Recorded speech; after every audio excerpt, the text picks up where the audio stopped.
के दूध की तरह है। एक बार रेट बढ़ गया, अब जो टैरिफ 10,000 पर नेट चला गया वो नीचे 8,000 नहीं आएगा।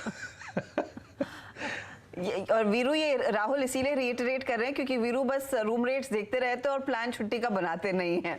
ठीक है, तो वीरू अभी आपको थोड़ा सा, मैं जब ये सवाल अगला पूछ रही हूँ, आप देख लीजिए कि कहाँ पर छुट्टी आप मना सकते हैं। अच्छा राहुल, टेक्नोलॉजी कंपनियां, क्योंकि वहां से बड़े पैमाने पर पैसा निकल रहा है, स्पेशली जब हम नैस्डैक के हाल देखते हैं, भारतीय आईटी कंपनियों की तस्वीर कैसी है उसका अंदाजा हमें 10 तारीख को लग जाएगा जब टीसीएस अपने नतीजों की घोषणा करेगा। अब रफ तो यही है कि बहुत ही माइल्ड रेवेन्यू ग्रोथ देखने को मिलेगी इस पर्टिकुलर क्वार्टर में, ये हमारे एस्टिमेट्स हैं। आपको क्या लग रहा है, कंपनियां एक्सेप्ट करेंगी कि हाँ दिक्कत है? बिकॉज हम सब ने देखा है कि वो वेज को लेकर क्या अपडेट्स निकल कर आए। साथ ही साथ एक रिपोर्ट आज ही थी कि फ्रेशर्स जिनको ऑफर लेटर्स दिए गए थे वो ऑफर्स एकदम स्क्रैप कर दिए गए क्योंकि बिजनेस कंडीशंस इतने बेहतर नहीं है।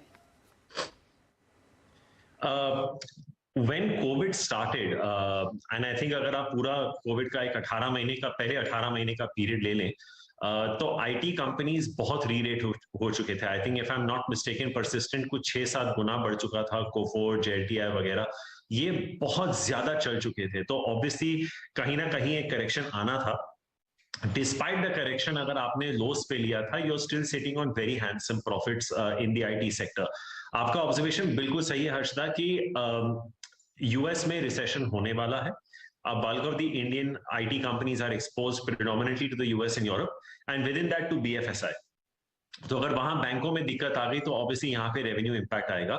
इसका कहने का तात्पर्य ये है कि जो IT companies total contract value या जो टीसीवी डिस्क्लोज करते हैं, ये जरूरी नहीं है कि ये इमीडिएटली रेवेन्यू में तब्दील हो जाए। ये हो सकता है कि क्लाइंट्स को 6 महीने 1 साल डिफर कर दें for reasons as you correctly highlighted. They want to save on cost, चाहे वो रिक्रूटिंग पे हो या they want to look at spending on just essential technology right now and defer some other projects later. इसके चलते I think जो आप IT company के रिजल्ट्स का जिक्र करें Harshada, they going to be backward looking.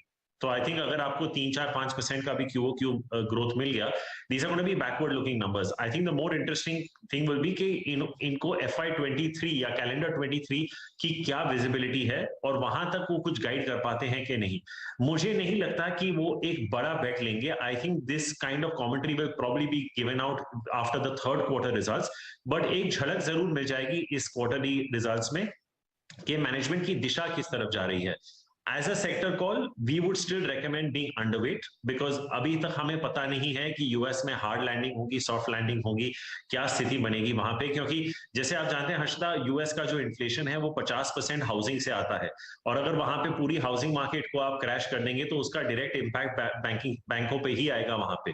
तो to that extent I think I would be a little cautious on approaching IT right now. अगर आपका पैसा बना है, you can definitely take profits and move it either into consumer, cement और banks. And if you have not entered this sector yet, I think आपको यहाँ से भी बेहतर भाव मिल सकते हैं as the rest of this calendar year or early part of next year goes on.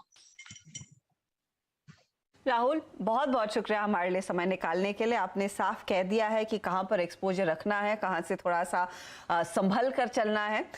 शुक्रिया और दशहरे की ढेरों शुभकामनाएं आपको। चलिए मार्केट पर लौटते हैं। राहुल अरोरा ने कई सारे स्टॉक्स का जिक्र जरूर किया, लेकिन अब एक खास फंडा ट्रेड, फंडामेंटल बेसिस पर एक मिड कैप ट्रेड जो मयूरेश जोशी ने आपके लिए चुनकर रखा है। मयूरेश बताइए, मिड कैप